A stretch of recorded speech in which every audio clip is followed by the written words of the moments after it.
Saan ka pupunta? Ba't ka nag-aaral sa balutan dyan? Sa isang linggo na kasing kasal ang pinsan ko sa probinsya eh. Kaya bukas uwi na muna ako. Aalis ka na pala bukas. Hindi ka man lang nagpapasabi. Bala ko nga sana pumunta sa inyo mamaya eh. Pagkatapos ko mag-ayos ng mga gamit ko. Kaso bigla ka namang sumulpot dyan. Ay, pwede ba ako sumama sa'yo? Ha? Seryoso ka ba? Oo nga. Huwag ka mag-alala. Sagot kong pamasahe ko. Sigurado ka ba? Probinsya ang pupuntahan ko, malayo sa kabihasnan. Puro bundok at gubat ang makikita mo. Tapos liblib pa ang lugar. Oo nga. Sasama nga ako kahit sa labas pa yan ng mundo. Ay, sige. Sumama ka kung gusto mo.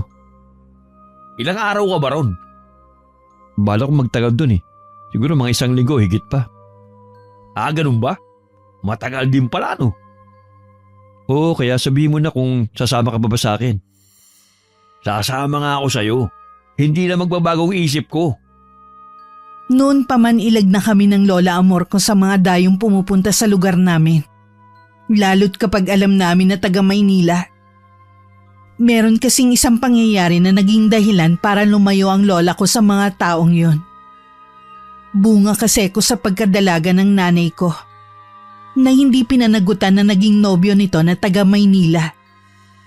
Namatay rin kasi ang inay sa panganganak sa akin. Mula noon, nanirahan na kami dito sa loob ng gubat.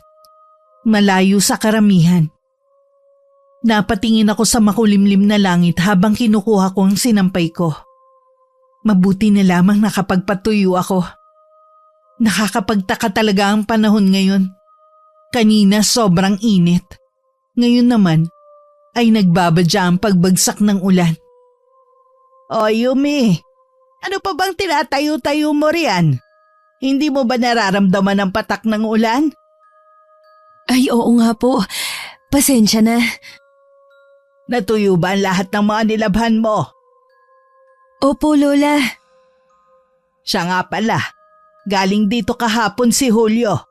Dumating siya nung nasa palengke ka. Nag-iimbita para sa kasal ng panganay niya.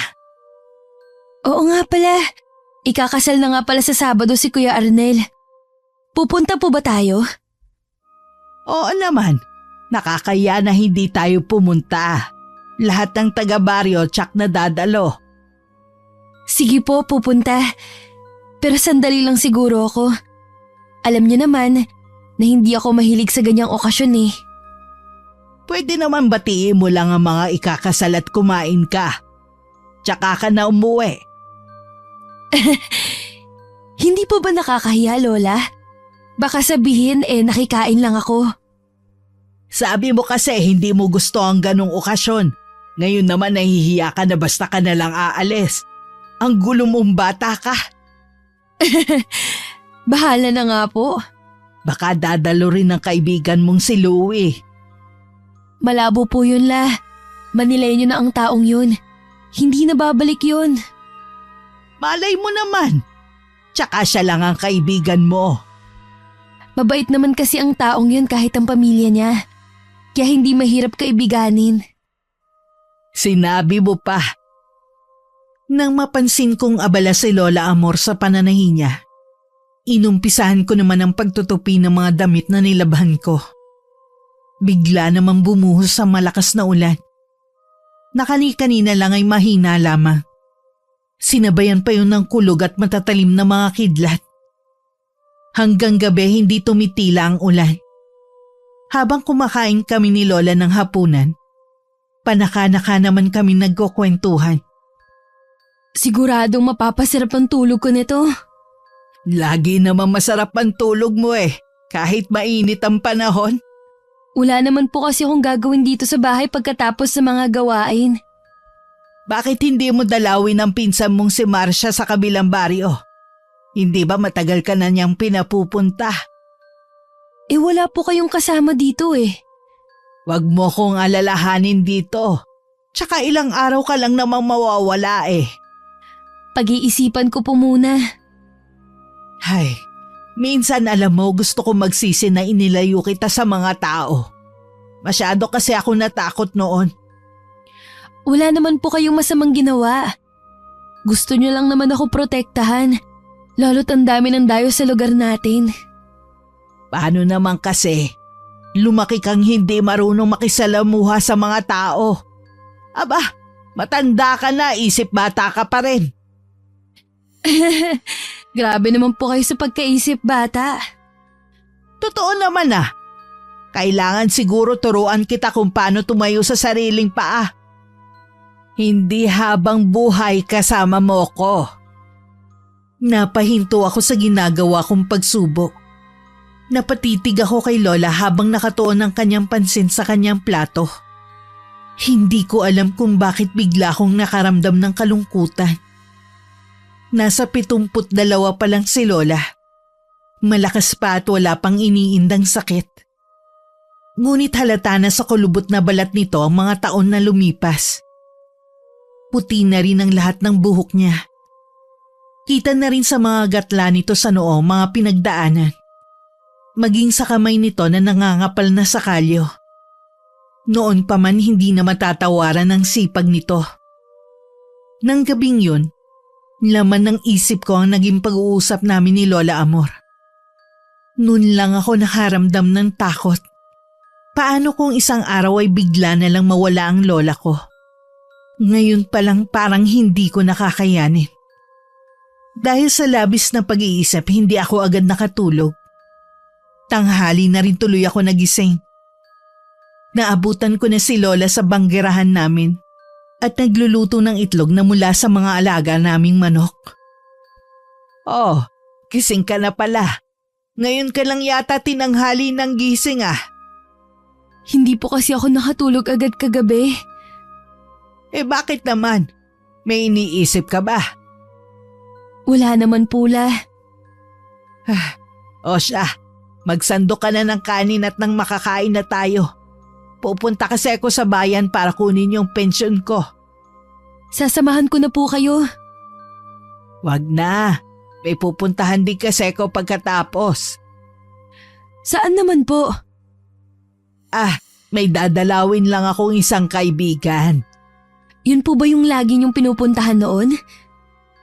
Oo, siya na nga. Balang araw makikilala mo rin siya. Pagkatapos nga ng almusal namin, gumayak na si Lola Amor. Ako naman sumundo ako ng tricycle. Kilala na halos ng mga taga ron si Lola Amor. Kaya naman kahit medyo malayo ang bahay namin, dahil nga nasa loob ng kakahuyan, hindi nila sinisingil ng mahalang Lola. Nang makasakay at makaupo na ng maayos si Lola sa loob ng tricycle, kumaway pa siya sa akin bago umandar palayo ang sinasakyan nito. Nang mapag-isa, inabala ko na lang ang sarili ko sa mga gawaing bahay. Pinakain ko ang mga alaga naming mga manok at bibe. Nag-igib na rin ako ng tubig sa posong malapit sa amin. Pagkatapos ng lahat ng iyon, natulog na lang ako para makabawi ang katawan ko. Nagising ako ng hapon na wala pa si Lola Amor.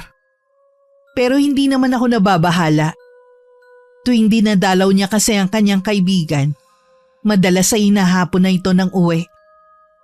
Nakapagluto na ako ng hapunan nang dumating si Lola. Agad ko siyang sinalubong at nagmano. Kinuha ko na rin ang mga daladala niya. Kumusta pong naging lakad niyo? Maayos naman. Yung kaibigan niyo? Mabuti naman ang lagay niya sa awa ng Diyos. Nakapagluto na pala ako ng hapunan natin. Gusto niyo na po bang kumain? Mamaya na apo. Magpapahinga lang ako sandali. Napagod kasi ako sa biyahe eh. Sa susunod po dapat kapag aalis kayo, kailangan kasama na ako. Ganyang mabilis na kayong mapagod. Siguro nga.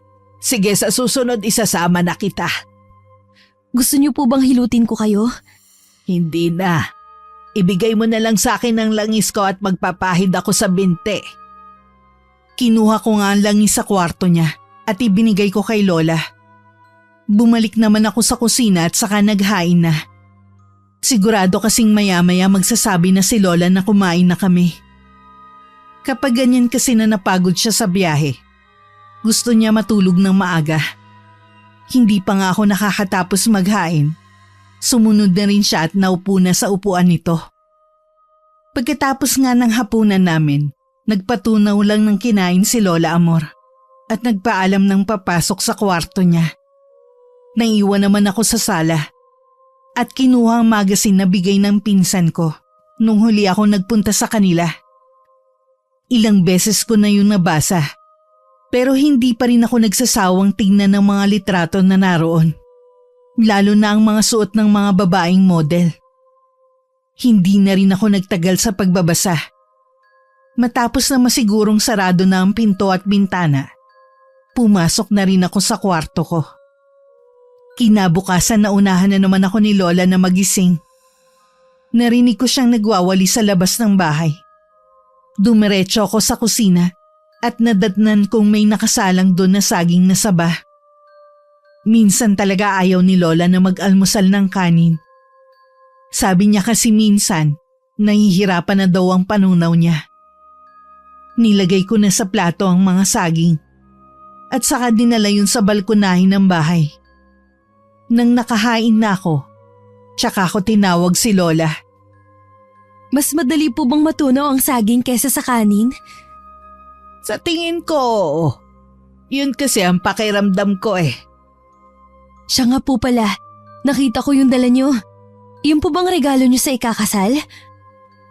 Oo, yun na nga. Hindi po ba kapag regalo sa kasal karaniwan ng inireregalo ay gamit sa bahay? Hindi naman po yun gamit eh. Oo nga, pero para sa akin yun ang nababagay sa kanila. Para ulanin sila ng pagpapala. Pampaswerte pala yun na parang antigong rebulto. Saan niyo naman po yun nabili? Dun sa tindahan ng kaibigan ko. Mula na ako naisip na itanong pa kaya tumahimik na lang ako. Gaya ng nakasanayan ko, pagkatapos ng almusal, hinarap ko naman ang gawaing bahay. Si Lola naman nasa sala, hindi siya nananahing ngayon. Basta na lang siyang nakatingin sa kawalan. Tila ba napakalalim ng iniisip nito. Nang hindi na ako nakatiis, tinabihan ko siya at saka tinanong. Ano po bang iniisip niyo, Lola? Meron akong gustong ipagtapat sa iyo, Yumi. Pakinggan mo mabuti ha. Bigla naman po akong kinabahan sa inyo. Naisip ko na isama na lang sa himlayan ko ang lihim na to. Pero naisip ko na hahayaan kita magdesisyon kung tatanggapin mo ba ito o hindi. Tungkol po ba yan saan? Sa lihim na matagal ko nang iniingatan. Kahit ang iyong ina, hindi ito alam. Balak ko sanang ipagtapat sa kanya bago ako mamatay. Kaya lang nauna pa siya sa akin. Bigla ko tuloy na miss ang inay. Sana kasama pa natin siya. Siguro ang saya natin. Hanggang ngayon labis pa rin ako nangungulila sa kanya. Ikaw lang ang dahilan kung bakit ako nabubuhay pa hanggang ngayon. Lola, mabalik na po tayo sa gusto niyong ipagtapat sa akin. Ano po ba yun? Apo, makinig kang mabuti. Isa akong mambabarang. Ho? Isa kayong mambabarang? Oo, Apo. May alam ako sa itim na kapangyarihan. Gusto ko sanang ipamana to sa'yo. Pero nasa iyo kung tatanggapin mo ito. Totoo po pala ang mga katulad niyo. Iilan na lang ang mga katulad naming nabubuhay sa mundong ibabaw. Unti-unti nang nabubura ang lahi ng mga mangkukulam at mambabarang dahil wala nang gustong magmana sa mga bagong henerasyon. Lola, nagawa niyo na po bang mangbarang dati? Oo, Apo. Maraming beses na. Ang huling binarang ko noon ay pumatay sa kabiyak ko. Sa lolo mo. Dalagitan na noon ang nanay mo. Nung lokohin ng nanay mo noon, naisip kong barangin din ang lalaking nanloko sa kanya. Pero nakita ko mahal ng nanay mo ang lalaking yun. Hindi ko kayang dagdagan ng pighati ng nanay mo. kung sakaling malaman niyang may masamang nangyari sa lalaking mahal niya. Tama lang po ang ginawa niyo, Lola. Na hindi barangin ang tatay ko. Sa kabila po ng ginawa niyang pagtalikod sa amin ng inay. Umaasa pa rin po ako na balang araw, makikilala ko siya. Ang tatay mo rin ang sinisisi ko sa maagang pagpanaw ng nanay mo.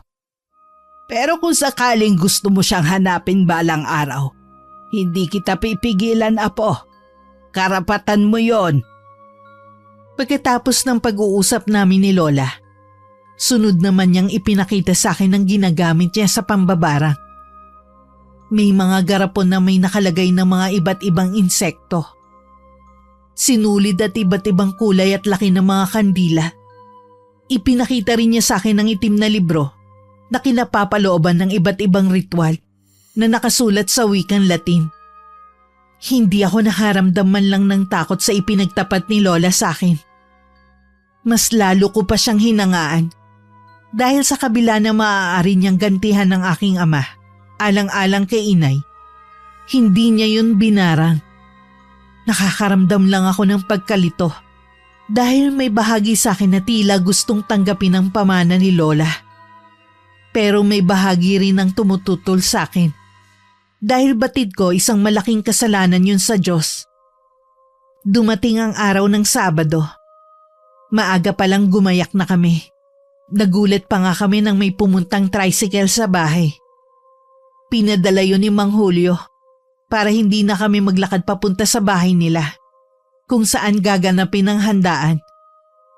Pagdating sa bahay, marami ng bisita pero wala pa ang mga ikinakasal. Nasa simbahan pa daw ang mga yon. Nakipagkwentuhan muna si Lola Amor sa mga taga roon habang ako naman nasa isang sulok lang. Yumi, ikaw na ba yan? Louie? Kumusta ka na? Lalo kang gumanda. Hindi naman. Kailan ka pa dumating? Kahapon lang ng gabi. Kanina ka pa ba dito? Kakarating ko lang. Ba't hindi ka kasama sa simbahan? Bigla kasing sumama yung pakiramdam ko kanina eh. Kaya hindi na ako sumama. Ganun ba? Ayos na ba ang pakiramdam mo ngayon? Oo. Tara, doon tayo sa loob. Mas tahimik kasi doon. Sige. Akala ko nga hindi ka makakarating eh. Nakakahiya kay Mang Julio eh. Sinadya pa niya kami sa bahay. Tapos kanina, nagpapunta pa siya ng susundo sa amin. Ang bait nga ng pamilya niya sa amin eh. Siyempre naman. Sa pagkakaalam ko, buhay pa ang lolo mo, magkaibigan ng mga pamilya natin. Pagkatapos ba ng kasal ni Kuya Arnel, aalis ka na rin dito sa atin? Bala ko magtagal pa rito. Namiss kong lugar natin eh. Talaga? Kaya palang tagal mong bumalik dito eh.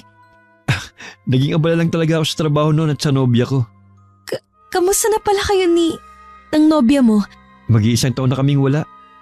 Kaya nga sinubsob ko na lang ang sarili ko sa trabaho. Anong dahilan ng hiwalayan nyo? Tsaka ko lang ikukwento siguro sa'yo. Magtatagal pa naman ako rito eh. Sige. Kamusta na pala si Lola Amor? Ayos naman siya. Ikaw, sinong nobyo mo? Taga rito ba? Naku, wala. Hindi naman yan ang prioridad ko sa ngayon. Mahigpit pa rin ba si Lola Amor? Hindi naman. Ako lang ang may ayaw. Dahil ba sa nangyari sa nanay mo? Kaya ayaw mo tumanggap na manliligaw? Siguro. O baka talagang wala pa ako nagugustuhan. Kung ganun, wala pa lang magagalit sa akin kung yayayain kita mamasyal. Nandito ka lang pala. Kanina pa kita hinahanap eh. Kaya naman pala nawawala ka eh. May kausap pang magandang chick dito. Red, si Yumi, kababata ko. Hello, ako si Red. Hello? Mukhang masinsinan ng pag-uusap niyo ah. Pwede ba akong sumali? Pwede naman. Para magkakilala rin kayo na kababata kong si Yumi. Kumuha ng upuan na plastic si Red at tumabi pa sa akin. Bale, nasa gitna nila akong dalawa. Hindi na uubusan ng kwento si Red. Puro ngiti lang ang sinasagot ko. Maliban kasi sa hindi ako makasabay sa mga kwento niya, naiilang din ako sa presensya niya. Tanging sila lamang ni Louie ang nag-uusap. Mabuti na lang dumating na ang bagong kasal. Kaya naputol na ang pag-uusap naming tatlo. Nagpaalam ako sa kanila na pupuntahan ko lang ang lola ko. Ramdam ko pa ang pagsunod ng tingin nila sa akin habang humahakbang ako palayo. Akala ko walang maganda sa mga taga-probinsya. Kung ano man yung nasa isip mo, lubayan mo si Yumi. Hindi siya katulad ng mga babae nakakasalamuhan mo sa Maynila. Nagkakatalag naman ako sa kapabata mo, ikaw talaga. Naniniguro lang ako. Ang mabuti pa, lapitan na natin yung mga bagong kasal. Mabuti pa nga. Hindi magkandamayaw ang mga bagong kasal sa mga bumabati sa kanila. Nakipagsiksikan na nga lang ako sa mga tao para makalapit at makabati man lang sa kanila. Nagtagal pa kami ng 1 oras bago nagpaalam si Lola na uuwi na. Hinanap ng mga mata ko si Louie, pero hindi ko siya makita sa dami ng mga tao. Para talagang piyesta ang okasyong yun. Hanggang makauwi kami, hindi ko na nakita ang binata. Umaasa na lang ako sa mga susunod na araw na magkikita pa kami bago siya bumalik ng Maynila. Pagdating sa bahay, nagpahinga lang sandali si Lola Amor. Nung bandang hapon naman, inilabas na niya ang kahon na ginagamit niya sa pambabarang. Itinuro niya sa akin kung paano lalong mapapalakas ang barang na gagawin ko kung sakali. Lahat ng sinabi ni Lola Amor ay tinandaan ko lahat. Kahit sigurado naman ako sa sarili ko na hindi ko gagawin yun. Apo nga talaga kita. Ang bilis mong nakabisa ang mga orasyon na nakasulat sa itim na libro. Madali lang naman po eh. Tsaka parang kusa na lang siyang pumapasok sa utak ko. May tiwala naman ako sa iyo na hindi mo gagamitin ang natutunan mo sa akin sa masamang bagay. Siyempre naman po hindi. Siya nga pala. Nagkita na ba kayo ulit ni Louie? Hindi pa po. Pero sabi niya magtatagal siya dito. Matagal din siyang namalagi sa Maynila Pero sa nakikita ko sa kanya, hindi pa rin siya nagbabago. Magalang at mabait pa rin. Oo nga po.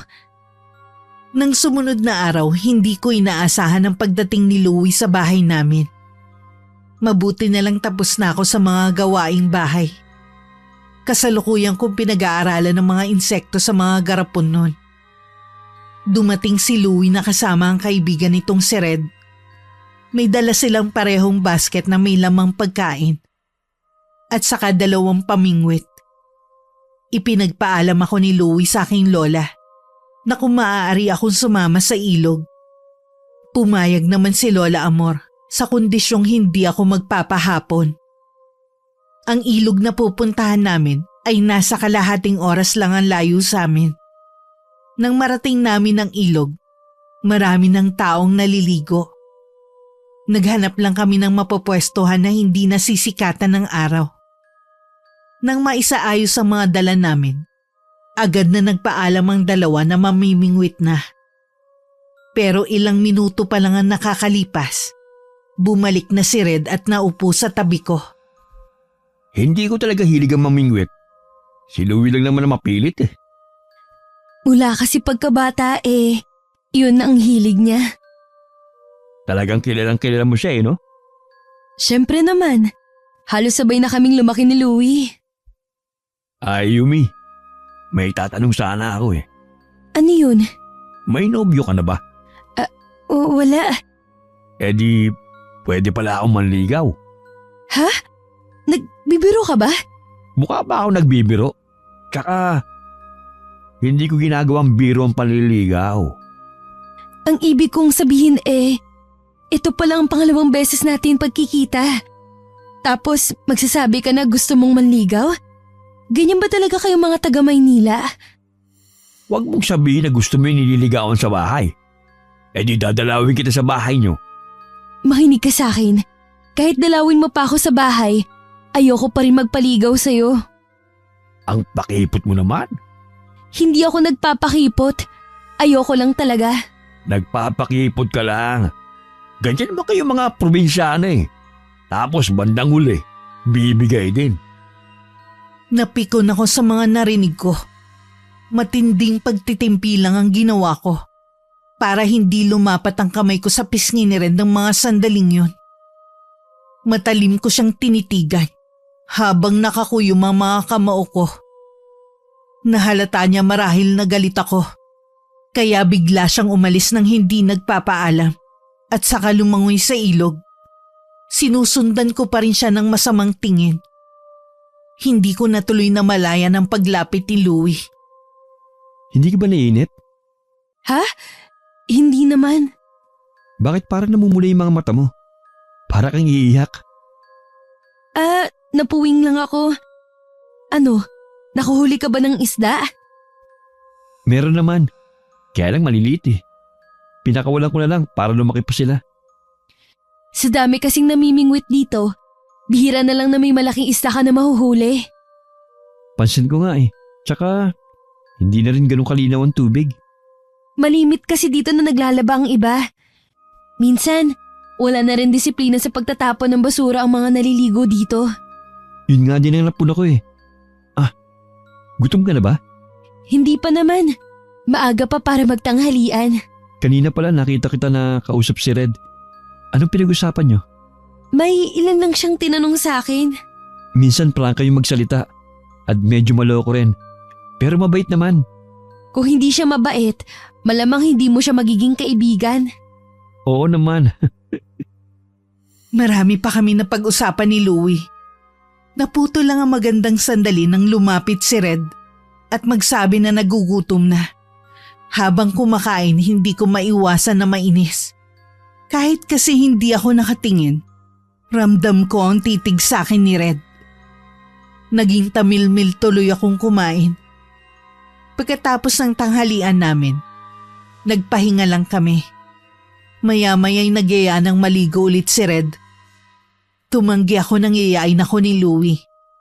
Nagdahilan na lang ako na masakit ang ulo. Kaya silang dalawa na lang ng kaibigan ang nagbabad sa tubig. Uwi na rin tayo maya-maya ha? Ha? Bakit? Ngayon pa lang ako nag-enjoy maligo eh. Masakit kasi yung ulo ni Yumi. Nag-iinarte lang ang babaeng yan. Panira naman ng araw ang babaeng yan. Kung gusto mo, maiwan ka lang dito. Mauna na kami sa'yo. Alam mo naman sigurong pauwi. Grabe ka naman. Iiwan mo ko mag-isa rito para sa babaeng yan? Alalahanin mo, ikaw nagsama sa akin rito. Alalahanin mo rin na ikaw itong nagpumilit na sumama sa akin dahil sa gusto mong, sige na nga, umuwi na lang tayo kung yan ang gusto mo. Nagulat pa ako nang pagkatapos lang ng ilang minuto. Umahon na sa ilog ang dalawa. Napansin ko rin ang nakasimangot na mukha ni Red. Nahulaan ko agad na ayaw pa sana nitong umuwi. Napilitan lang dahil sa sinabi kong masakit ang ulo ko. Pagkahatid nila sa akin sa bahay, hindi na rin nagtagal ang dalawa. Tinanaw ko pa sila habang naglalakad palayo. Nang lumingon si Louie at kumaway, gumanti rin ako ng kaway pabalik. "O apo, bakit ang aga mo naman yatang umuwi?" Kasi po Lola, biglang sumakit ang ulo ko. Siguro sa sobrang init. "Oo, baka nga. Inuman mo na agad ng gamot para hindi na lumalayan." Opo. "Siya nga pala apo, opinyon ko lang naman to ha. Yung kasama ni Louie kaibigan niya, hindi ko kursunada ang dating niya." Pareho po tayo Lola. Mahangin nga po. Ganun po yata kapag taga Maynila. Mabuti na lang hindi nahawan ng ugali si Louie. Likas na mabait si Louie kahit noon pa. Kaya hindi basta-basta magbabago yon. Oo nga po. Maiba nga pala ako. Hindi ka ba muna pupunta sa bahay ng pinsan mo? Pwede naman po bukas. Pero babalik din po ako sa hapon. Magdadala na nga din po ako ng tanim nating gulay. Mabuti pa nga. Sobra-sobra naman sa atin ang pananim natin eh. Kinabukasan maaga akong gumayak. Sa bayong nadala ko, pinuno ko ng mga sari-saring gulay. Matapos ang bilin sa akin ni Lola Amor, lumakad na ako. Naging masaya naman ang pagkikita namin ng pinsan kong si Marcia. Naikwento ko pa nga sa kanya ang tungkol sa nararamdaman kong inis sa kaibigan ni Louie. Pinayuhan niya akong layuan ng mga ganong klase ng tao. Dahil wala raw yung buting maidudulot sa akin. Inanyayahan pa nga niya ako dun matulog. Pero tumanggi ako. Dinahilan kong walang kasama si Lola Amor. Bandang 4:00 ng hapon na magpaalam na akong uuwi. Nangako na lang ako na babalik sa susunod na araw. Habang pauwi, nakaramdam ako bigla ng kaba na hindi ko mawari kung bakit. Pinagkibit-balikat ko na lang ang bagay na yun. Wala akong kamalay-malay nang sa mga oras na yun na may basihan ng kabang nararamdaman ko. Nagulat si Lola Amor nang bigla na lang sumulpot si Red sa kusina ng bahay namin. Anong ginagawa mo rito? Hinahanap ko po si Yumi. Wala si Yumi rito, umalis ka na. Teka lang, parang namumukaan kita. Hindi ba kaibigan ka ni Louie? Kaibigan nga po niya ako. Kasama mo ba si Louie? Hindi po. Ako lang po mag-isang pumunta rito. Anong oras po kaya ang balik ni Yumi? Hindi ko alam. Baka gabi na rin. Okay lang po. Hihintayin ko pa rin siya. Ay, sa totoo lang iho, hindi ako tumatanggap ng bisita sa loob ng pamamahay ko. Maliban na lang kung kaibigan namin. Kaibigan po ako ni Yumi. Ang mabuti pa, bumalik ka na lang sa ibang araw. Ganyan ba talaga kayo mga probinsyana? Bastos makiharap sa bisita? Hindi kita inimbita na pumasok ka sa loob ng pamamahay ko. Basta ka na lang pumasok. Ngayon sino ang bastos sa atin? Ang yabang mo naman. Huwag kang lalapit. Teka, anong amoy na yun? At ang mga mata mo, huwag mong sabihin na gumagamit ka lang. Habang nasa biyahe ako at sakay ng pampasaherong jeep, biglang nagpreno ang driver. Dahil iilan lang kami sa loob, lahat kami napasubsob sa unahan. Agad namang humingi ng paumanhin ng driver na lumingon pa sa amin. Wala naman nasaktan sa amin dahil mabagal naman ang patakbo ng driver. Nagpaliwanag pa siya na bigla daw kasing may tumawid na itim na pusa. Marami namang nagbulungan na malas daw makakita ng itim na pusa sa daan. Napaantanda pa nga ang katabi kong may edad ng babae. Malayo pa lang ang sinasakyan kong tricycle ay napansin ko na ang napakaraming taong nakapalibot sa bahay namin. Matapos kong magbayad, agad na rin akong bumaba sa tricycle. Lahat ng taong naroon ay nakatingin sa akin. Pagpasok ko ng bahay, sa lapag ay may nakatakip ng kumot. Inilang hakbang ko yun at saka tinanggal ang kumot. Lola! Anong nangyari? Yumi, natagpo ng isang mga ngayang wala nang buhay na katawan ni Lola Amor. Hindi! Lola! Ang natatandaan ko lang, niyakap ko ng mahigpit ang lola ko habang pumapalahaw ng iyak. Wala akong nakikita nun kundi ang katawan ng lola ko na puno ng sugat ang katawan at may natuyo pang dugo sa bibig at noo nito. Halos pagsukluban ako ng langit. Paulit-ulit na sinasabi ng utak ko na masamang panaginip lamang yun at magigising din ako.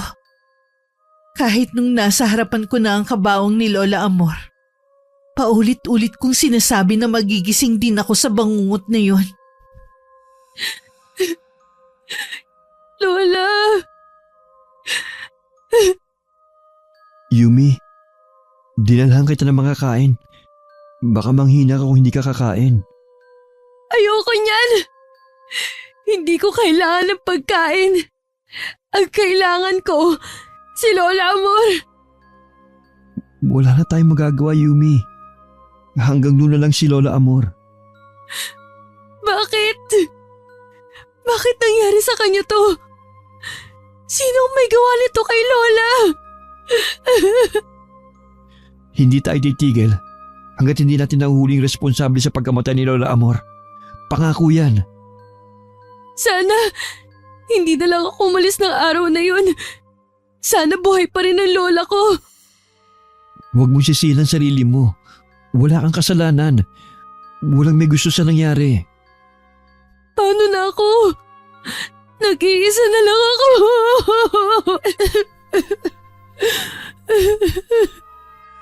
Hindi ka nag-iisa. Marami kami nagmamahal sa'yo. Nandito ko. Hindi kita pababayaan.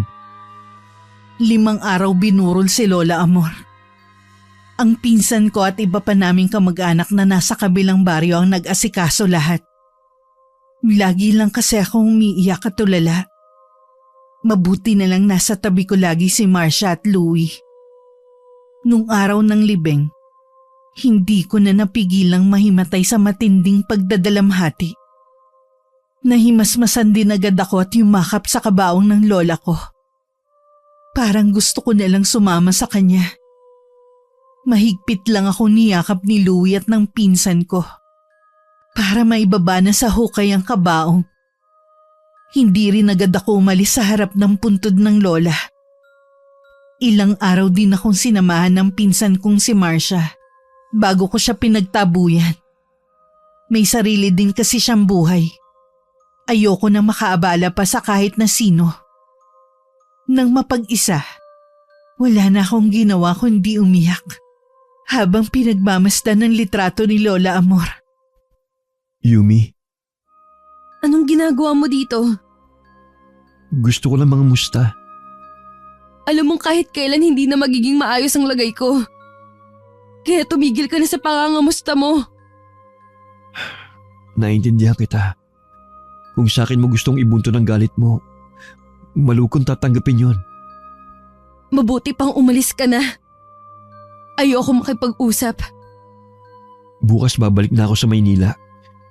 May kailangan lang akong asikasuhin doon. Pero babalik din kagad ako. Hindi mo kailangan magpaalam sa akin. Dapat siguro, doon ka muna sa bahay ng pinsan mo sa kabilang baryo. Nag-aalala kasi ako sa'yo dito eh. Kaya ko ang sarili ko. O sige, hindi na kita pipilitin. 2 o 3 araw lang naman ako mawawala eh. Mag-iingat ka rito ha. Ni hindi ko nilingon si Louie nang lumabas siya sa bahay. Muli kong tinitigan ang litrato ni Lola Amor at niyakap yun habang umiiyak. Dahil sa pinagsama-samang pagod at puyat ng nagdaang araw, nakatulog ako. Kinabukasan na ako nagising. Kahit mabigat pa rin ang pakiramdam ko, inabala ko na lang ang sarili ko sa mga gawaing bahay. Habang naglilinis ako sa kusina ng bahay, naagaw ang atensyon ko sa isang kumikinang na bagay sa ilalim ng mesang kainan. Nang damputin ko yun, isa pala yung kwintas na ang palawit ay dahon. Malakas ang kutob ko na yun ang susi para malaman ko kung sino ang nasa likod ng pagpatay sa lola. Nang sumunod na araw naging bisita ko si Louie. May dala siyang mga pasalubong sa akin na hindi ko naman pinagkaabalahan na tingnan. Kumusta ka na rito? Ang bahay na to hindi na katulad ng dati. Naiintindihan kita.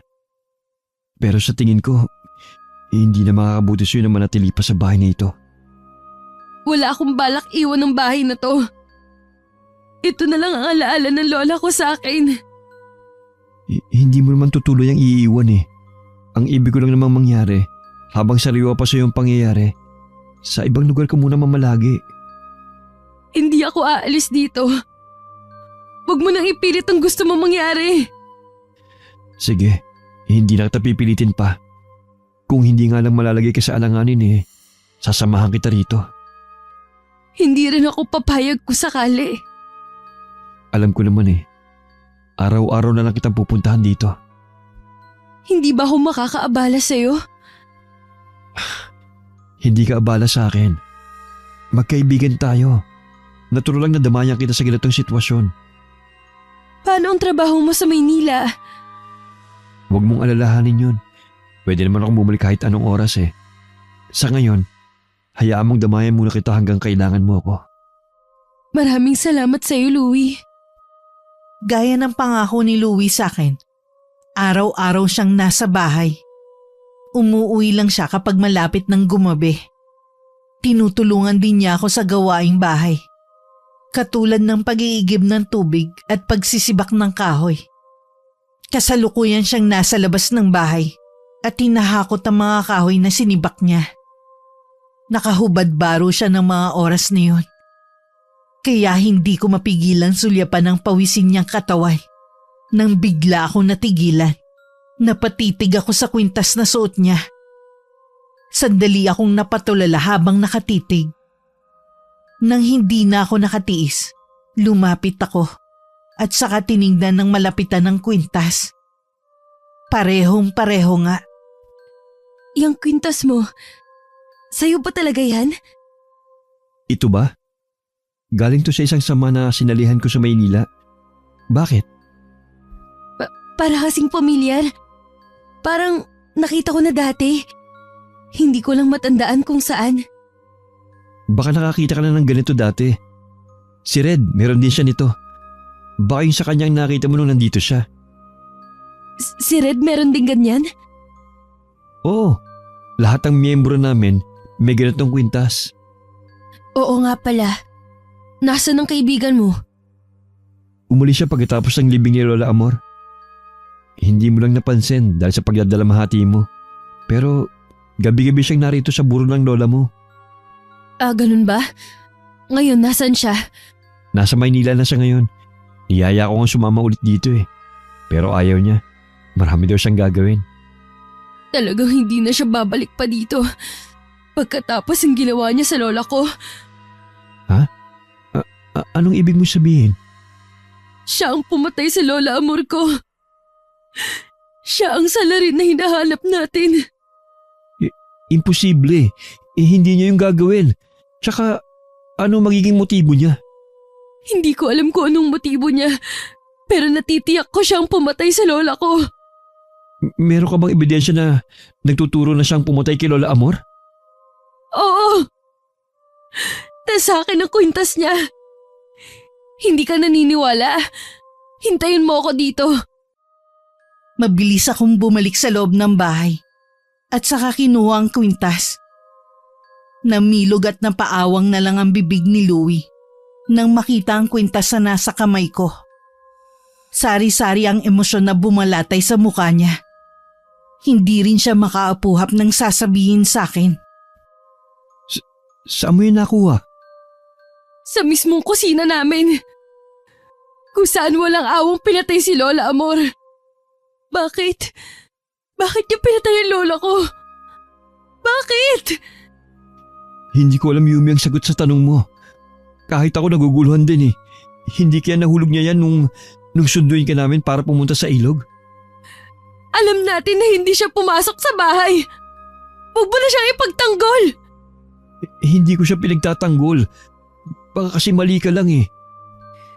Hindi ako maaaring magkamali. Ang akin lang naman, kailangan muna natin ng matibay na ebidensya. Hindi pa ba ito ebidensya? Kasi… Umalis ka na! Yumi naman, gusto ko rin mabigyan ng hustisya pagkamatay ni Lola Amor. Hayaan mo, kakalap pa ako ng matibay na ebidensya. Kung si Red nga ang pumatay kay Lola Amor, magbabayad siya. Pagkatapos ng pag-uusap naming yon, hindi na muling pumunta ng bahay si Louie. Nabalitaan ko na lang kay Mang Julio na bumalik na siya ng Maynila. Nagkaroon naman ng malaking kahungkagan sa akin ng pag-alis ni Louie. Bigla ko rin na-miss ang mga pagtulong na ginagawa niya. Bigla naman tumalim ang mga mata ko nang maisip ko ang kaibigan niyang si Red. Sa Maynila ng mga sandaling yun, ay magkaharap ang magkaibigan at mainit na nagtatalo. Saan mo sabi na iwan ang kwintas mo? Bakit ba tinatanong mo pa? Hindi ko nga alam. Hindi ko maalala kung saan. Tsaka kwintas lang naman yun ah. Pwede naman akong humingi ulit nun sa samahan natin. Dahil sa pagmamadali mong tumakas, hindi mo napansin na naiwan mo sa bahay nila Yumi. Ha? Ano ba sinasabi mo? Magtapat ka. Ikaw bang pumatay kay Lola Amor? Nasisiraan ka na ba ng bait, ha? Bakit akong pinagbibintangan mo? Hawak ngayon ni Yumi ang kwintas mo. Gagamitin niya yun na ebidensya laban sa'yo. Wala nga akong kinalaman sa pagkamatay ng lola niya. Desperada ng babaeng yun. Kaya kung sino-sino pinagbibintangan niya. Hindi siya basta lang bibintang. May ebidensya nga siya. Natural nakakampihan mo ang babaeng yun kaysa sa akin. Alam ko naman na may gusto ka sa kanya eh. Labas ka na kung may gusto man ako sa kanya. Oras na malaman ko na may kinalaman ka sa pagkamatay ni Lola Amor, ako mismo magsusuplong sa'yo sa mga pulis. Ilang araw ding hindi nagpakita sa akin si Louie. Naisip ko na mas kinampihan niya ang kaibigan niya at hindi siya naniniwala sa sinasabi ko. Tuwing gabi lagi kong binubuksan ang itim na libro na galing kay Lola. Merong kasing pahina doon na nakasulat sa salitang Latin kung paano palalakasin ang barang. Kung hindi magbabayad si Red sa batas ng tao, ako mismo ang maniningil at magpaparusa sa kanya. Kinabukasan habang nagsasampay ako ng mga nilabhan ko, napasulyap ako sa may bintana. Bigla ko na naman kasing naalala ang lola habang nakatanaw siya doon. Hindi ko tuloy maiwasan na maiyak. Yumi, Anong ginagawa mo dito? Akala ko bumalik ka na ng Maynila. kailangan ko lang kausapin si Red kaya ako bumalik. Anong nangyari sa paghaharap nyo? Itinanggi niya ang paratang. Kailan ba umamin agad ang isang kriminal? Huwag ka mag-alala. Kakalap ako ng matibay na ebidensya. Para may dahilan na tayo. Para ipakulong siya. Para sa amin bang mahihirap ang batas ng tao? Yumi, Alam naman natin na hindi lahat ng hustisya nakakamit ng mga tulad namin ni Lola. tutulungan kita na makamit ang hustisya para sa lola mo. Mula nang bumalik si Louie galing Maynila, parati na ulit niya akong sinasamahan. Sa kabaitang ipinapakita niya sa akin, lalo tuloy nahuhulog ang loob ko sa kanya. Hindi ko maiwasang umasa na baka may katugon din ang nararamdaman ko sa kanya, lalo't sa maganda niyang ipinapakita sa akin. Naaalala mo na naman ba ang lola mo? Ha? Oo. Lagi ko naman siya naaalala eh. Ako rin naman. Lagi ko maalala ang kabaitan ni Lola Amor. Hindi matatahimik ang lola ko hanggat hindi siya nabibigyan ng hustisya. Kung hindi siya mabibigyan ng hustisya, titiyakin ko na ako ang gagawa. Anong binabalak mo, Yumi? Mabuti pang wala kang nalalaman. May sinabi sa akin dati yung mga magulang ko. Si Lola Amor daw ay isang mambabarang. Minana mo rin ba yun sa kanya? Bakit hindi ka sumagot? Hindi na mahalaga ang mga tanong mo. Mabuti pa, umalis ka na at huwag nang babalik pa. Ginagawa kong lahat para mabigyan ng hustisya ang pagkamatay ng lola mo. Huwag mo naman sanang ilagay sa mga kamay mo ang paghihigante. Alam mo kasalanan sa Diyos ang gagawin mo. Tinalikuran ko lang si Louie. Kahit nang marinig ko ang mga yabag niya paalis, hindi na ako lumingon pa. Sobrang bigat ng dibdib ko ng mga oras niyon. Buong gabi ring nanatili akong gising at nakatitig lang sa kawalan. Kinabukasan inaasahan ko nang hindi pupunta si Louie. Pero labis pa rin ako nalungkot. Lingid sa akin bumalik na ng Maynila si Louie para kausapin si Red. Kahit ano pa ang gawin mo, hindi ako aamin sa kasalanan na hindi ko namang ginawa. Mas makakabuti kung aamin ka na. Maniwala ka. Yun ang pinakamabuti mong gawin. Louie, buntis na ang girlfriend ko. Ano na lang ang mangyayari sa kanila na magiging anak ko? Kung makukulong ako. Parang inamin mo na rin na may kinalaman ka sa pagkamatay ni Lola Amor. Wala akong sinasabing ako nga ang pumatay sa matandang yon. Kung talagang mahal mo mag-ina mo, pakikinggan mo ko. Pwede ba, Louie? Kung wala ka rin namang magandang sasabihin, bumalik ka na lang sa probinsya nyo. Magsama kayo ng Yumi na yon. Huwag mong kakalimutan na pinaalalahanan kita. Oo nga pala, ngayon magkakaanak ka na. Sana tigilan mo ng paggamit ng ipinagbabawal na gamot. Halos 1 buwan na rin pala mula nang mawala si Lola Amor. Sobrang bigat pa rin sa dibdib at may mga umaga akong nagigising at umaasang isa lang yung panaginip. Katulad ng paglipas ng mga araw, wala na rin akong balita pa kung mabibigyan pa ng hustisya ang pagkamatay ni Lola Amor. Tuwing titingnan ko ang mga tao sa amin, tila nakalimutan na nila ang masamang pangyayari na yun sa lola ko. Masakit man sa akin, nagpa siya akong lisanin na ang baryo namin. Hanggat naroon kasi ako, hindi ko maisasagawa ang plano ko. O ano, hindi ka ba nahirapan na tuntunin ang bahay ko? Hindi naman po.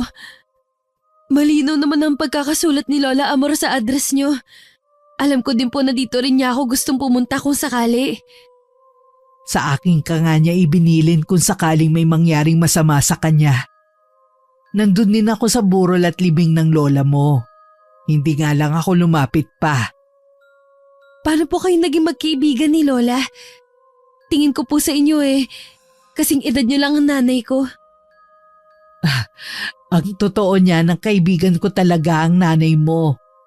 Pero itinuring ko na rin na parang tunay na ina ang lola mo. Sa kabila ng nakakatakot niyang lihim, isang mabuti at mapagmahal na taong lola mo. Alam ko po yun. Kaya sobrang sakit sa akin ang ginawa sa kanya. Isang demonyo lang ang gagawa nun sa kanya. Ano, hanggang ngayon ba hindi pa rin nahuhuli ang salarin? Hindi pa. Pero kilala ko kung sino siya.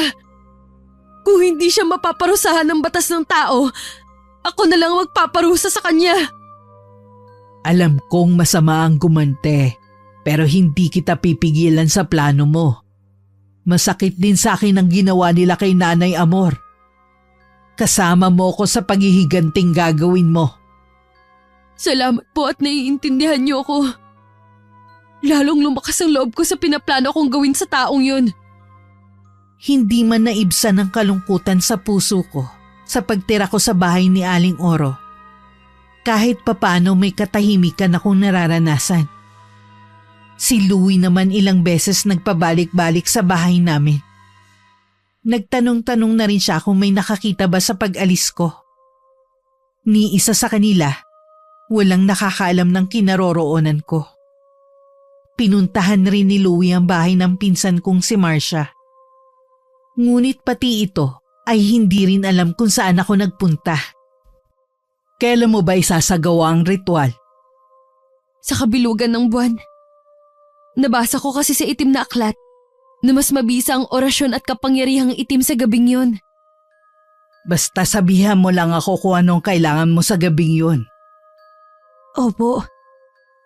Nakikita ko sa'yo na may iba pang bumabagabag sa'yo. Ano ba yun? Meron nga po. Si Louie, ang kababata ko. Nakikita ko na hindi lang kaibigan ang turing mo sa kanya. Mahal mo siya ng buong puso. Kaya lang po walang katugon ang damdamin ko. Sinabi ba niya na hindi ka niya mahal? Wala po siyang sinasabi na kahit ano. Yun naman pala. Huwag mong pangunahan ng nararamdaman niya para sa'yo. Kung sakali naman po na may katugon ang damdamin ko sa kanya, hindi po kami bagay. Malayo na pong nararating niya kumpara sa akin. Nasa baryo lang namin umiikot ang buhay ko. Alam mo, hindi naman yun basehan para masabi mong hindi kayo bagay. Ang mahalaga mahal niyo ang isa't isa at tanggap ka niya. Alam po niya ang tungkol sa lihim ni Lola Amor. Ang sabi niya, huwag ko ilagay sa kamay ang paghihigante. Pero walang makakapigil sa akin kahit siya pa. Sinabi niya lang siguro yon dahil nag-aalala siya sa'yo. Pero tama lang na hindi mo siya pakinggan. Dumating ang kabilugan ng buwan. Tahimik lang na nagmamasid si Aling Oro sa tabi. Maraming kandila rin na nakapalibot sa akin. Nararamdaman ko na ang init sa balat ko. Pero hindi ko yun alintana. Ang mahalaga sa akin mula sa gabing yun, saksi ang buwan sa magaganap na paghihiganti ko. sa taong kumitil sa buhay ng pinakamamahal kong lola. Habang isinasagawa ko ang ritual, hindi ko maiwasan na mapaluha. Naalala ko kasi ang itsura ng lola ko nang yakapin ko ang wala ng buhay na katawan niya. Inilabas ko rin ang kwintas ni Red. Habang hawak ko yun, isang orasyon ang inuusal ko sa wikang Latin. Kinuha ko rin ang mga garapon na may mga lamang insekto. At saka yun pinakawalan. Napangiti ako nang biglang maglaho ang mga yun. Pero nakikita ko pa rin ang mga sinulid na nakatali sa kanila. Nawala na ng pag-asa si Louie na mahanap pa ako. Kaya naman nagbalik na lang siya ng Maynila. Kahit kapitbahay lang niya si Red, hindi man lang niya pinagkaabalahan na puntahan ito. Tinapos na niya ang pagkakaibigan dito. Hindi man ito umamin. Batid niya na may kinalaman ito sa pagkamatay ng lola ko. Malalim na naman ang iniisip mo dyan. Si Louie ba? Oho, hindi ko po kasi maiwasan na sumagi siya sa isipan ko. Sigurado namang iniisip ka rin niya. Hangad ko na sana maging masaya siya sa buhay niya. Alam mo, sa kabila ng ginawa mo, mas nananaig pa rin sa'yo ang kabutihan ng puso mo. Dahil yun po ang turo sa akin ni Lola Amor nung nabubuhay pa siya. Marami din akong magandang aral na nakuha sa lola mo. Mananatili yun sa puso ko habang nabubuhay ako. Mabait at masayang kasama si Aling Oro sa bahay. Madalas katukatulong niya ako sa kanyang tindahan ng mga antik. Naalala ko na dun nga pala galing ang pinangregalo namin sa kasal ni Kuya Arnel noon. Sa lahat ng pagkakataon, lagi kong naaalala ang lola ko. Bigla na naman sumiklab ang galit sa dibdib ko. Pumasok na lang ako sa kwarto ko. Tiningnan ko ang mga alaga kong insekto. Ni isa sa kanila ay wala pa rin bumabalik. Ibig sabihin lang nun, kasalukuyan pa rin naghihirap si Red. Red, ano nangyari sa'yo? Hindi ko rin alam. Pasensya na kung ngayon lang kita nadalaw. Hindi ko kasi alam na may sakit ka eh. Ayos lang. Hindi ba dapat nasa ospital ka? Isang linggo na nga ako nasa ospital eh. Hindi naman bumubuti ang lagay ko.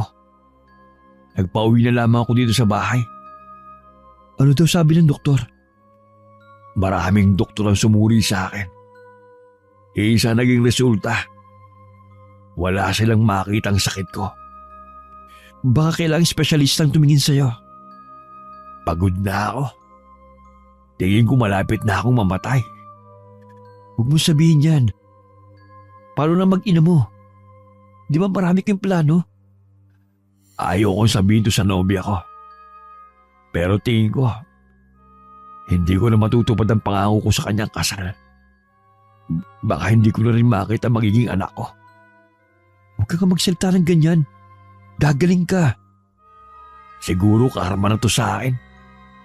Kabayaran sa lahat ng mga ginawa kong kasalanan. Kaya mo yan. Kailangan mo magpagaling. Kaya pala kita pinasundo. May gusto sana akong ipagtapat sa iyo eh. Ako ang nakapatay sa lola ni Yumi. Hindi nga ako nagkamali. Pero bakit? Anong kasalanan sa'yo ni Lola Amor? Hindi ko naman sinasadya eh. Natakot lang ako kaya ako nagawang iuntog ang ulo niya sa poste ng bahay.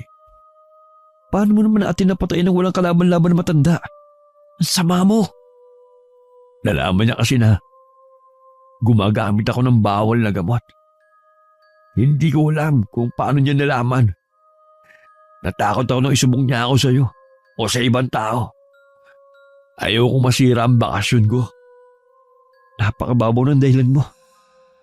Dahil sa iyo, naulila si Yumi. Alam mo bang si Lola Amor lang ang tanging yaman niya sa mundo? Nakita ko kung paano siya magdalamhati dahil sa pagkamatay ng lola niya. Labis ako nagsisisi sa nagawa ko. Kung alam mo lang, hindi ako patulugin ng konsensya ko. Tama lang siguro na hindi ka patulugin ang konsensya mo. Kahit nasa ganyan kang kalagayan, nagagalit pa rin ako sa'yo. Naintindihan kita. Sana maihingi mo ko ng kapatawaran kay Yumi. Hindi ko alam kung mapapatawad ka pa niya. Matinding galit niya sa'yo. Tsaka, matagal na akong walang balita sa kanya. Kung sakali lang naman. Oo, magpahinga ka na. Dito lang ako. Napansin kasi ni Louie na nahihirapan sa paghinga ang kaibigan. Nang pumikit si Red, hindi niya maiwasan na hindi mapaluha sa kalagayan nito. Butot balat na lang kasi. Maraming bukol ang buong katawan. Malaki rin ang tiyan. Nagmukha tuloy na butete ang kaibigan. Hindi rin magawa ni Louie na sabihin sa kaibigan na kulam ang sakit nito. Alam na rin niya na ako ang nasa likod ng pagkakaroon ng malubhang sakit ng kaibigan. Mas pinili na lang niya na itikom ang bibig. Habang lumilipas ang mga araw, palubha ng palubha ang karamdaman ni Red. Ang mga bukol nito sa buong katawan ay tila may sariling buhay. Para kasi yung pumipintig-pintig. Nagulat pa siya nang biglang may lumabas na uod sa mismong sugat nito. Halos bumaliktad ang sikmura niya nang mapagtanto na maraming uod ang lumalabas sa ilalim ng kumot nito. Bakit pakiramdam ko? May gumagalaw sa loob ng katawan ko. Ano bang nararamdaman mo? Yun lang. Maliban sa makirot ng mga sugat ko. Gusto mo bang tumawag ako ng doktor o kung naniniwala ka sa albularyo? Mamamatay na ako, Louie. Huwag mo sabihin yan. Tatawag pa rin ako. Kahit maibsan man lang ang sakit na nararamdaman mo. Ganun nga ang ginawa ni Louie. Nagtanong-tanong siya sa mga kakilala kung sino may kilalang albularyo. Dahil nasa Maynila sila, bihira na ang naniniwala sa ganung klase ng manggagamot. Malala na rin ang sitwasyon ni Red nang muli siyang dumalaw rito. Hindi na nakakamulat ng mga mata ang kaibigan niya. Sabi nito para daw kasing may gustong lumabas sa mga mata nito. Sa kalunos-lunos na kalagayan ng kaibigan, nais na lamang ni Louie na bawian ito ng buhay. Pero alam niya, hindi yun ang gusto kong mangyari. Nagsagawa ka ulit ng orasyon? Gusto ko kasing maghirap pa si Red. Higit sa naranasan ng paghihirap ni Lola Amor sa kamay niya. Siguradong sa dinadanas niya, mas gugustuhin pa niyang mamatay na lang. Sayang, hindi ko nasasaksihan ang paghihirap niya. Hindi mo naman kailangan pang masaksihan ang nangyayari sa taong yon. Baka hindi mo rin kayanin. Pagkatapos ng lahat ng to, itatago ko na ang mga gamit ni Lola Amor. Ito ang una't huli na mambabarang ako. Tama yan. Sa kabila na gusto ko rin ang ginawa mo, hindi ko pa rin gustong mapariwara ka sa paggamit ng kapangyarihang itim. May balik din kasi yan. Alam ko po, at handa ako sa pwedeng maging balik nito sa akin. Pinilit ko pa rin maging normal ang buhay ko. Sa kabila ng pangungulila ko sa aking lola, iwinaksi ko na rin sa aking isipan si Louie. Alam kong batid na nito ang nangyayari sa kaibigan. At alam niyang ako lang ang gagawa nun. Isang araw, habang binabasa ko ang itim na libro, napansin ko ang mga insekto na bumabalik na sa mga garapon. Isa lang ang ibig sabihin nun. Wala na ang taong pumatay sa lola ko. Nang mga sandaling yun, hindi makapaniwala si Louie sa nasaksihan. Sumabog kasi ang malaking tiyan ng kaibigan niya at lumabas doon ang napakaraming iba't ibang uri ng insekto. Nilabasan rin ng alupihan ng butas ng dalawang tenga nito. Maging ang bibig at ilong. Isa lang ang nasa isip ni Louie ng mga oras na yun.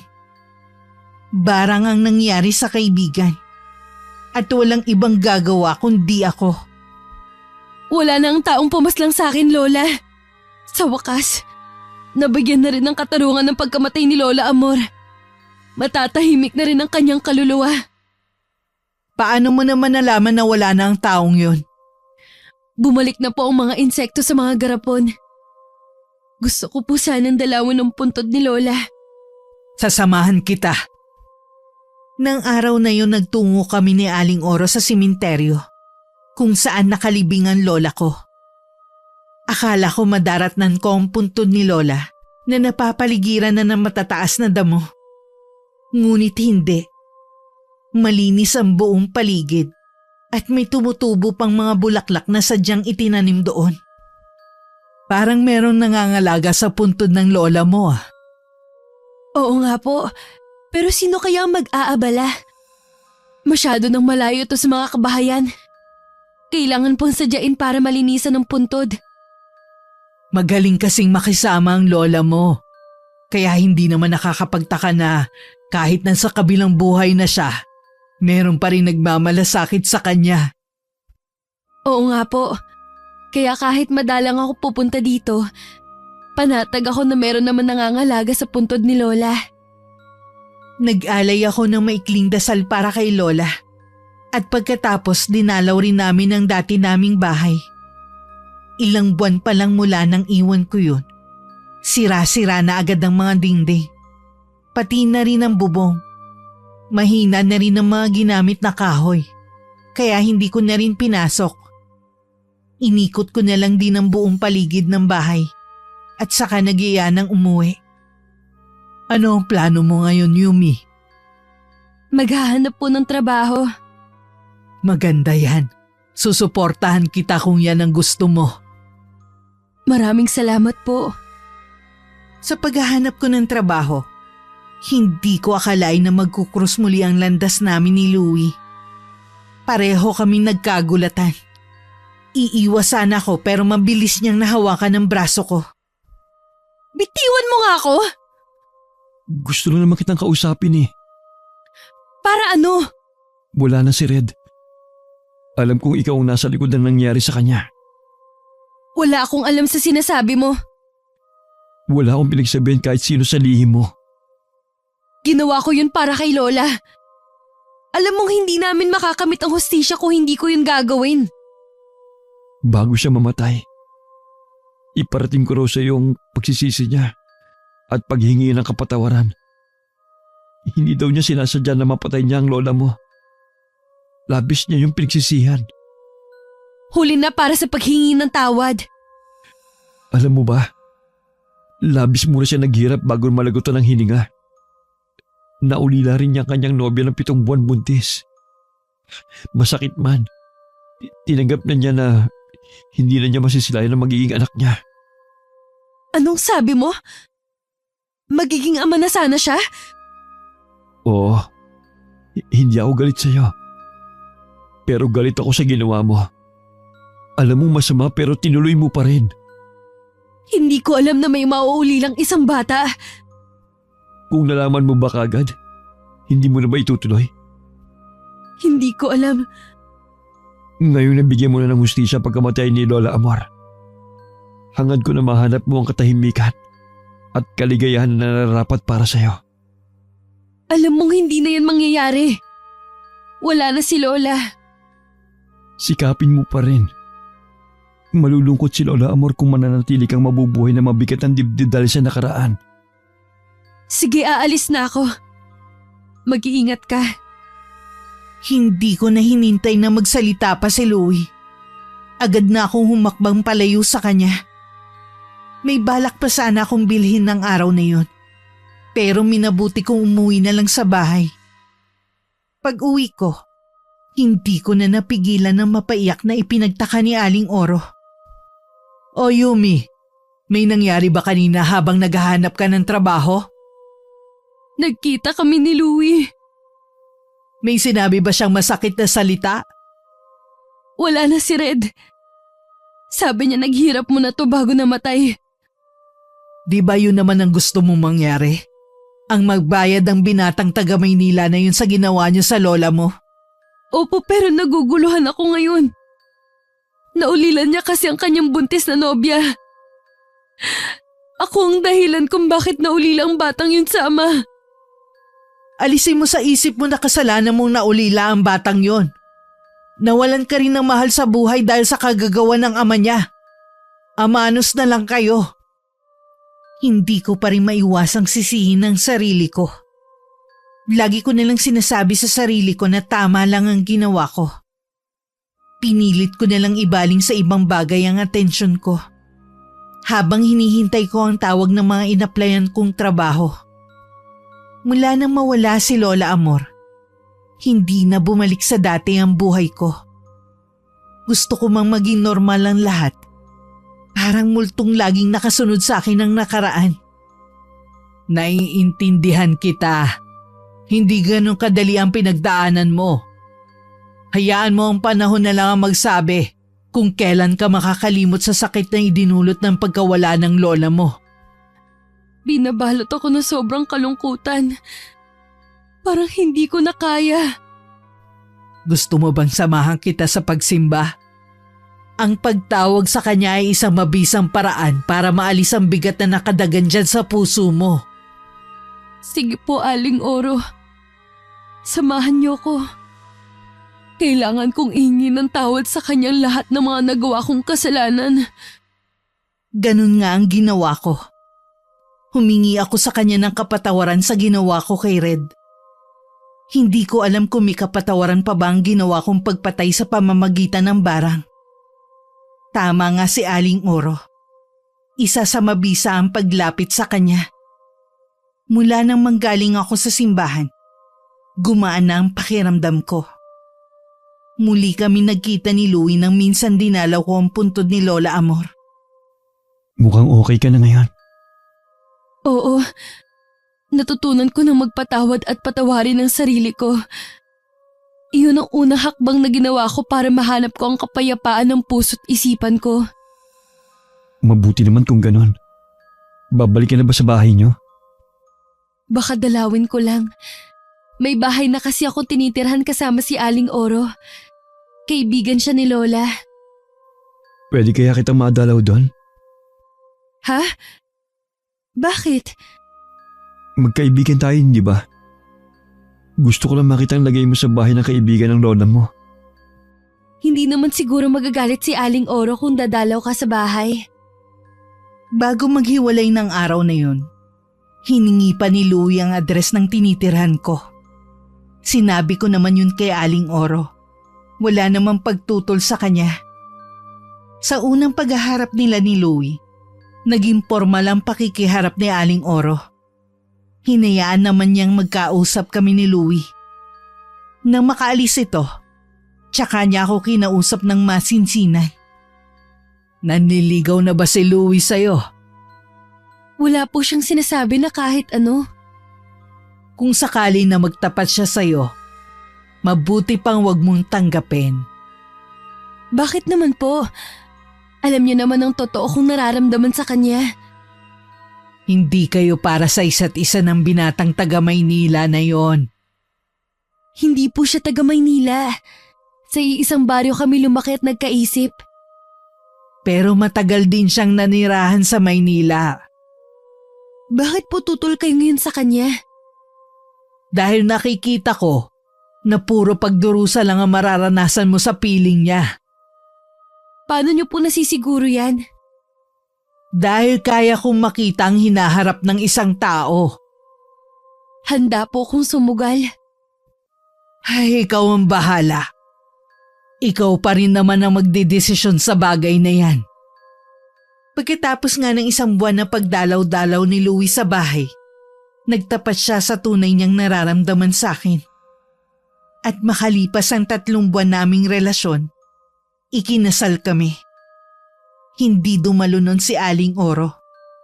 Nagpatayo naman ng bahay si Louie sa katabing bahay lang ng mga magulang niya. Palagi kasi siyang wala at nasa Maynila. Gusto niyang may laging titingin sa akin habang nagtatrabaho siya sa malayo. Agad ako nagbuntis noon. at ng mga anak ako. Inilabas ko ang sanggol na wala ng buhay. Labis kaming nagdalamhati na mag-asawa sa kauna-unahan naming anak. Makalipas ang 1 taon, muli akong nagbuntis. Pero ganun na naman ang nangyari. Kitang-kita ko ang pagkadismaya sa anyo ng asawa ko. Parang gusto na niya akong sisihin. Dahil sa kagustuhan kong mabigyan ng anak si Louie, pinilit kong magbuntis ulit. Buhay nga ang sanggol na lalaki. Pero nakakatakot ang itsura nito. May kalahating itim na balat ang kalahating mukha nito. Tuwing pinadedede ko, lumalabas ang gatas sa ilong niya. Pareho din nakabaliko ang mga kamay at binti niya. Labis ang awang nararamdaman ko sa anak namin. Pinaparusahan tayo ng Diyos kaya nangyayari to sa atin. Ano bang sinasabi mo dyan? Nakalimutan mo na bang ginawa mo kay Red? Ha? Pwede ba? Hinaan mong boses mo. Baka marinig ka ng mga magulang at kapatid mo sa kabilang bahay. Eh ano ngayon? Gusto mo ba talaga akong mapahamak, ha? Bakit natatakot ka? Hindi ka nga natakot sa ginawa mo sa tao eh. Alam mong ginawa ko yun para mabigyan ng hustisya ang pagkamatay ni Lola Amor. Hindi ka kasi nakinig sa akin. Sinabi ko naman sa'yo tutulungan kita makamit ang hustisya. Pero pinairal mo ang katigasan ng ulo mo. Ngayon, ang mga anak natin ang tumatanggap ng parusa dahil sa ginawa mo. Huwag mo namang sabihin yan. Masakit sa akin ang mga nangyari sa mga anak natin. Walang dapat sisihin kundi ikaw lang. Oo na. Kasalanan ko na lahat. Huwag mo kong iyakan. Kahit ano pa ang gawin mo, hindi na may babalik ang buhay ng mga anak natin. At yung anak mong yan, habang buhay niyang ipapaalala sa'yo ang malaking kasalanan na ginawa mo. Kaya mas mabuti pang mamatay na rin ang batang yan. Anong klaseng ama ka? Paano mo nasasabi ang bagay na yan sa anak mo? Pasalamat ka nga buhay ang anak natin. Anong silbi kung buhay nga siya? Tignan mo itsura niya. Masaol pa siya sa isang halimaw. Hindi ko matatanggap ang batang niya na anak ko. Napaiyak na lang ako ng talikuran kami ni Louie. Niyakap ko pa ang anak ko habang tulog na tulog pa rin ng mga oras na yun. Napatingin din ako sa may pinto kung saan lumabas si Louie. Hindi ako makapaniwala na sa loob ng ilang taon naming pagsasama ay magbabago siya at magagawa pa niyang ungkatin ang nakaraan. Wala akong kamalay-malay na alam na ng buong baryo ang lihim na iniingatan ko.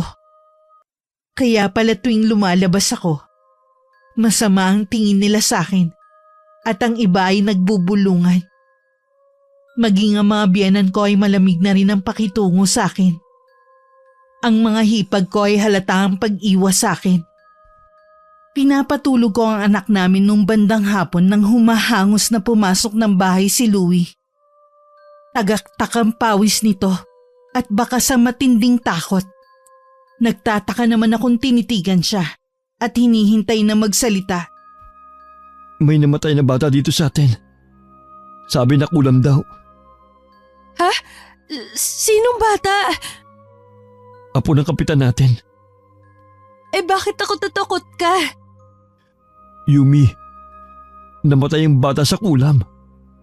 At ikaw ang pinagbibintangan nilang gumawa. Ha?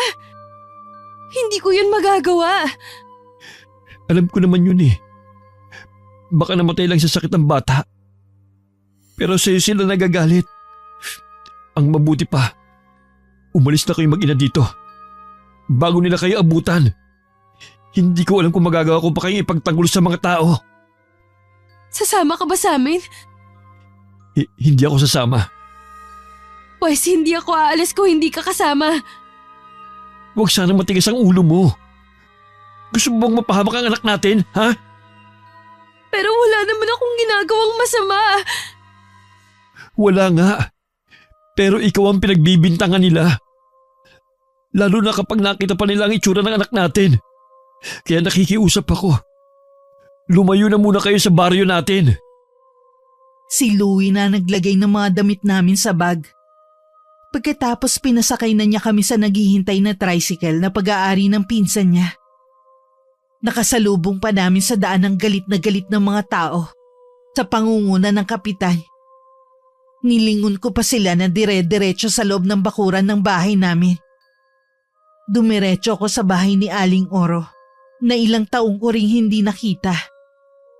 Tila hindi na ito nagulat na mapagbuksan niya ako ng pinto. Nanginginig ang buong katawan ko. Kaya naman agad niyang kinuha sa akin ang anak ko. Ipinagtapat ko sa kanya ang nangyari. Dumito kayo hanggat gusto nyo. Ligtas kayo sa mga taong naghahanap sa inyo. Sana nakinig na lang ako sa inyo noon. Hindi sana nangyayari to. Wala na tayong magagawa pa, kundi harapin ang kasalukuyang problema. Manalig ka lang at malalampasan mo rin ang lahat ng to. Mula nga noon hindi na kami nakabalik pa ng anak ko sa baryo namin. Ang huling balita ko, pumunta na rin sa Maynila ang asawa ko at buong pamilya niya. Napaiyak na lang ako dahil pakiwari ko. Tuluyan na niya kaming tinalikuran na mag-ina. Pasalamat na lang ako dahil sa lahat ng oras nasa tabi ko si Aling Oro at laging nakaalalay sa aming mag-ina. Sa paglipas ng mga taon, wala na akong naging balita pa kay Louie at sa pamilya niya. Kalaunan namatay na rin si Aling Oro dahil sa sakit. Naiwan na lang kami mag-ina na patuloy na lumalaban sa hamon ng buhay. Wakas.